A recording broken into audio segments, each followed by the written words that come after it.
Honestly speaking, this is the highest embarrassment, public disgrace, any wedding guest could receive. Not just one, not two. In their numbers, they were publicly disgraced and embarrassed before anybody. I honestly feel sad for the bride in question. I wonder what could be going through her mind, watching her guests, her families, and friends being embarrassed by her own very husband during their wedding reception. When you think that you have seen it all, you have not seen anything. Every day, news story. Our Nigerian case is a different thing. These days, I don't click to watch because theirs is something that would make you cry. Yes, about the insecurities, killings back home. But this one is like a drama, but a public embarrassment, something that this bride would never forget. And what becomes of them after this display of shame to their wedding guests and their families? You know, so what happened in this very video? This Westerner and his wife, the wife is from Sierra Leone, they invited their wedding guests to come bear witness for them in the church while they exchange their marital vow. Unfortunately, trust Africans with our African time, So it's sad because mostly some Africans are Christians. A whole lot of Africans are Christians. But it's usually pathetic, even among Nigerians, that when you invite people over for your wedding, they don't turn up. They don't come to church to bear witness. That is where the major point is. This is where they want you to witness these people exchanging their marital vows. But we don't show up. We would rather say, please, give me the address for the reception venue. That's all I want. I want to just be at the reception. We don't show up at the court.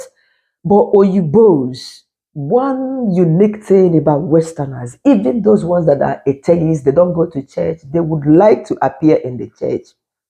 Invite them over for your child's christening. They will be, you know what, they will be there before the priest or the pastor starts, whatever. Yes, my son recently had his first Holy Communion. You see, Oyibos, some of them have not even been to church for the first time, but they were there before the priest comes in to start the mass. And after the mass, what happened? From that church, all of them would drive down or go down to the reception venue at the same time. Hey, but our African people is not the same. This man and the wife invited their friends and families to be there for them, to bear witness for them in the church. Unfortunately, they did not show up at church for the main thing. And boom, the wedding reception was filled up with crowd. You see, all of them they've already started eating rice and stew. And drinks and all of that. The man, they didn't just touch him for head like a person with a mental health problem. The man provoked. Yes, and said, no, all of you guys were not there during my wedding. If you did not witness my wedding, why would you come here to chop rice and stew? Stop eating my rice and stew. You do not deserve it. He began to disperse everybody. That kind of moment that Jesus sent people buying and selling out of the temple. Jesus provoked as well. So he provoked, it is allowed. Hey, we have seen it all. But what I'm trying to say is that somehow the man has anger issues, because before his outburst, I suppose the wife must have been calming him down. Please forgive. Calm down, calm down. If you look at him, his suit was gone. He had already taken off his suit and decided to disperse everybody to your tent, O Israel. Come church, supposed to chop. But we should try change this habit. It's not something nice. I'll put the video here. It's not something nice, to be honest, because when I returned to this country in 2021, I think 2022 beginning, I was invited over Sierra Leone party again. They said 2 p.m. I went there with my son, JJ, 2 o'clock. I don't see anybody. 3 o'clock, party no start until 4 p.m. That was when people started coming. Wasn't in the church anyway. So that habit, I don't know how we should try to curb it from our bloodstream, because it has eaten up our bloodstream and everything. It's too bad. But this woman, I don't know what would happen, because I'm afraid for you. If your husband could not control his temper, before his parents, before your own parents, wedding guests from different places, they tore the hall apart. What would happen when both of you are at home and you upset him? So, is this one a red flag? Because this red flag that happened on a wedding reception, not the red flag again. Oh, this one, water don't pass, Gary. You know, so it's quite a pity. I don't know what you think. Do you blame us, who had come to chop rice, but were not able to appear in the church? Or do you blame the man? Should he have, allowed them to chop on this rice? After all, if they didn't turn up at that wedding reception, you guys could have taken those food home, even dispose it, because most of you people know they chop leftover. When I forgot to wear the food, is that what he wanted? He should have allowed them enjoy, have merry, give them flowers, because you want flowers, then they give them. Anyway, ladies and gentlemen, we're gonna watch this video. Make our waka go church. See us a dress funky for church today. Should be I said.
Are you not happy that people around you to help you celebrate your day? Aren't you happy for that?